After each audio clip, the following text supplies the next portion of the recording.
Hello students, we are going to practice how to create the income statement based on the traditional the cost allocation system and activity-based costing allocation system with two-stage process. So this first exercise for the traditional cost allocation system. Almost all US companies used the traditional cost system until 1990s. So that do not accumulate or report the cost of activities or processes comparing this activity base. So they are using just only single cost pool for all indirect production cost allocation with the labor cost or the labor hours as a cost of labor allocation basis. So we'll see how this indirect production cost is going to be allocated under this method.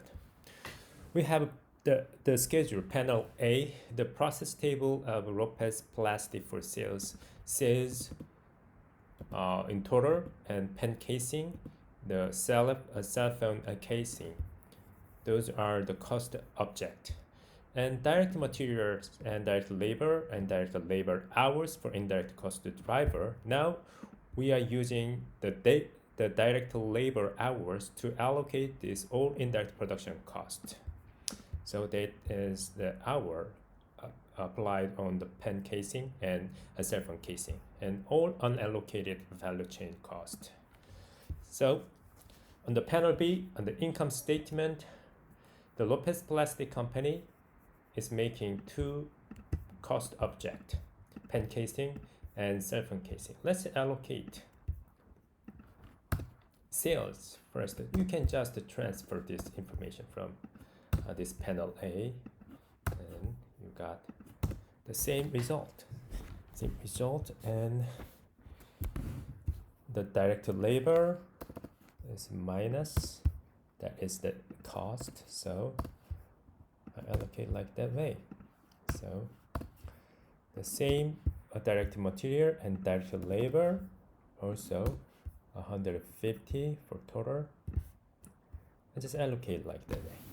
Now indirect production cost. How do we allocate this? 220,000 to each cost the object. Yes, we have the indirect cost driver of the indirect production cost, labor hours. So we allocate this in proportion of direct labor hours. So it should be negative. So I'm gonna put a negative. And then also this should be allocated how? The proportion of the direct labor hours allocated to the indirect production cost, 500 hours over 5,000.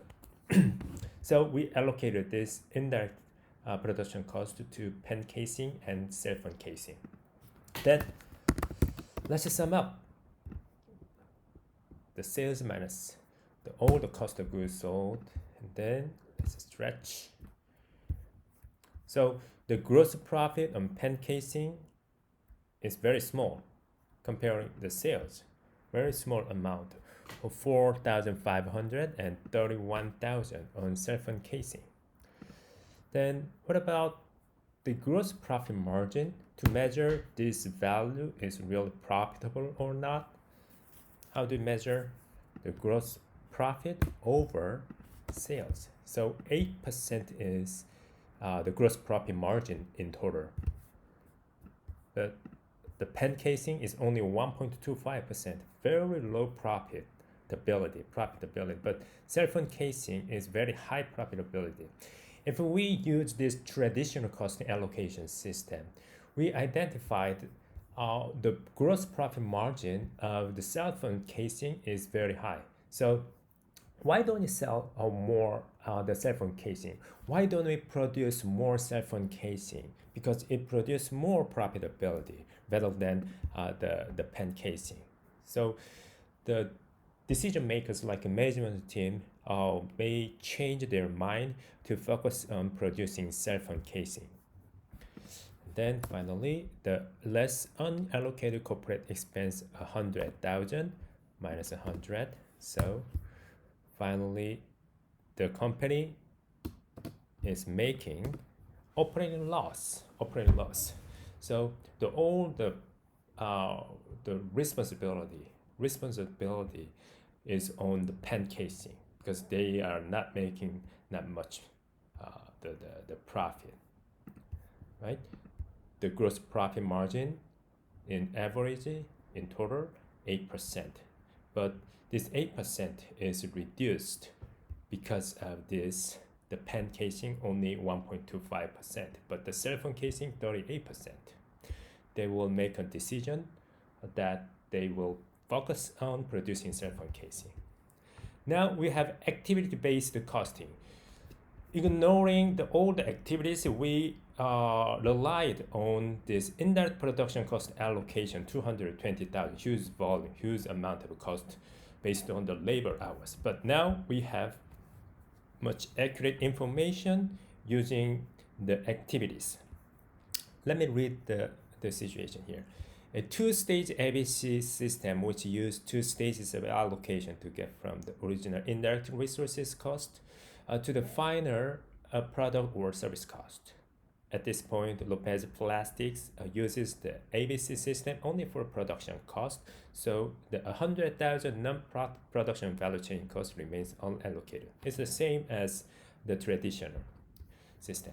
The first stage allocated indirect resources cost to activity cost pools, in this case, two activities, processing and production support activity. Processing in the line, in the assembly line, and then supporting costs like janitors, depreciations, or the rent storage fees that shares all these two types of products. And the second stage allocates activity cost to the product or services. In sense, the cost object in the first stage are the activities, and the cost object in the second stage are the product. Okay, then let's take a look at, we have the same pattern information, process table, the same information, but we have additional information. Number one, identify specified indirect production cost by resources, This $220,000 indirect production cost, 220,000, now identified specific indirect production cost by plant and machinery resources and engineers and the CAD, the equipment resources. Now we have these two resources information. And additional information number two, classify the activities of the indirect production and identify proportion of the specific indirect production cost. Now cost allocation of plant and machinery resources. This plant and machinery resources, $180,000, is classified by the two activities. One is processing, second is production supporting activities, as we discussed, as we read in the question set here. So the cost driver is the square foot of the space used. 75% square foot, total square foot, or 25% of square foot is used to process, and then 25 is to produce the supporting activities. Okay, and also we have also another information, the cost allocation of engineers and the CAD equipment, the resources. Also, this cost allocation by this equipment, this second resources, is classified by also two types of activities, which is the same, processing and supporting. And we have engineer hours, the cost driver.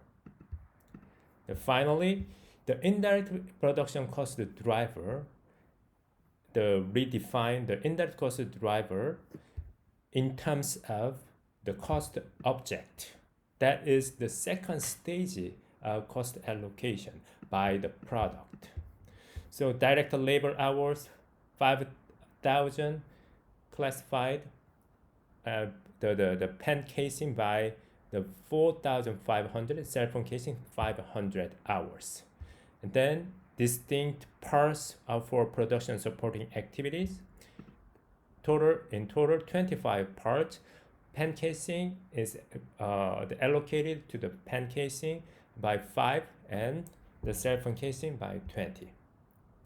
Now let's apply this additional information into the indirect production cost. First, the two resources. First stage, we want to allocate 220,000 this indirect production cost into the plant and machinery. How much was that? Here we go, $180,000. So we allocate $180,000 from this information.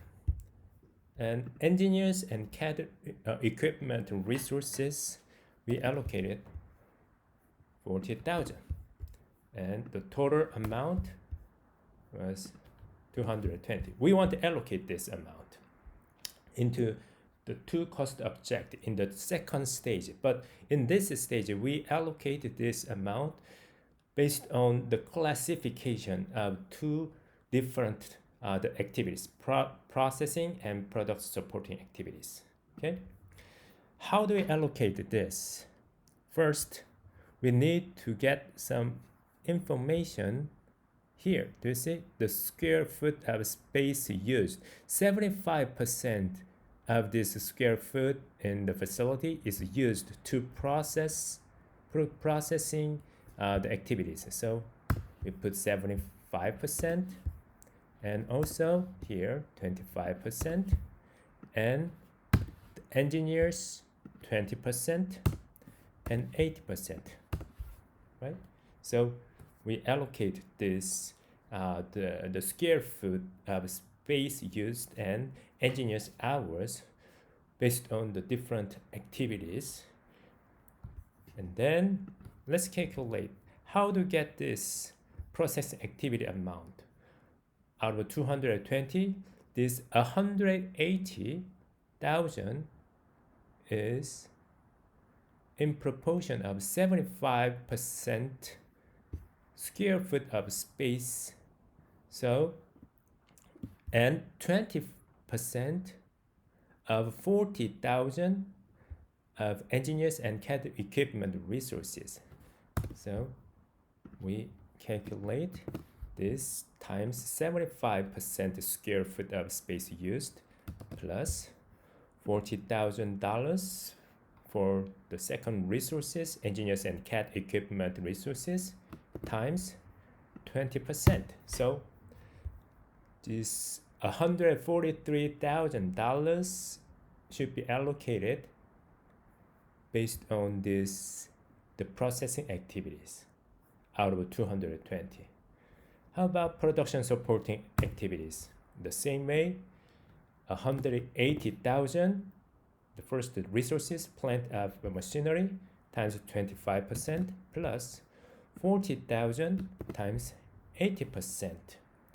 So the 77,000 should be the indirect production cost classified by this activity. So let me just make sure the sum of these two should be 220,000. Exactly correct. Now the second stage, we should allocate this activity amount based on the cost driver of each cost object. Okay, then let's start transferring that information. We have also the same process as traditional way and pen casing. Okay, and then let me just drag to be fast. Okay, the direct material cost. Then let's drag that we collect all this information. Then I'm going to drag and the same way. So I take I took this information into here, exactly copy and paste. Then processing activity to allocate is 143,077. Then how do we allocate this 143 to pen casing and cell phone casing? That is second stage to allocate this amount by the cost object. So 143,000. Now we need to find cost driver. Here we go. Cost driver for this cost object. So 143,000 times, right? We need to get the proportion, because here direct labor hours for processing activity to this cost object is proportion of 4,500 divided by 5,000. So 128,700 is the allocated amount of indirect production by this processing activity. Same way, 143,000 indirect cost of processing the activity should be calculated by this proportion of the cost driver of cell phone casing. So we allocated this amount. How about the supporting activity? The same way, 77,000 should be allocated to the pen casing based on the proportion of distinct parts for production supporting activity. So out of 77,000, 15,400 is supporting activity for pen casing. And then finally 77,000 times portion of 20 divided by 25. So we got it. This 77,000 now successfully allocated. Finally, let's sum up these two activities into the indirect production total. So 220,000 is indirect production cost, exactly the same as in the example, in the case here, panel A. But now we will get the different amount in each pen casing. See, 144,000, 100. Oh, I think I missed something here. I need to put the negative. So negative. So here, now I allocated this amount. The pen casing 144,000 and 75,900 from these two activities. Sum of these two activity. Now let's calculate gross profit. How do we get the gross profit? Again, sales. We just sum up all this. Now indirect production total. Now the gross profit, which is the same as the gross profit of this traditional method. It doesn't change.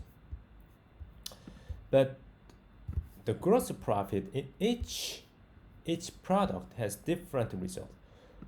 58,400, and here we have 198,000. Now it's significantly down, right? Significantly. So that now it makes a profit. But cell phone casing makes some this loss, gross loss, right? So the gross profit margin, when you calculate it, the same. Which one gross profit? Definitely gross profit pen casing. Pen casing of gross profit is huge. It's 16.22% comparing the gross profit margin in traditional 1.25. This is because we allocate the indirect cost 144,000 comparing 198. But the cell phone casing 22,000 indirect production cost allocated into under the traditional cost allocation system. But here we increased a lot. the indirect cost is 75,900. That makes the gross profit negative. So the gross profit margin is negative. Then the decision maker, the management team, make more accurate feedback, give accurate feedback that, oh, the company should still focus on the pen casing. They have to sell more assays. We found out indirect production cost into the cell phone casing is huge. It's huge. So we can focus on the pen casing. Totally different result. We can give different feedback by the ABC allocation system. Unallocated amount, the same way, 100. And then operating should be the same as the operating profit margin, 64,500 as the traditional systems. Okay, so that makes a huge difference. So if we have the indirect production cost by activities, then we can use this information to allocate indirect production cost to each product with the right appropriate amount. Okay, see you in the next video clip.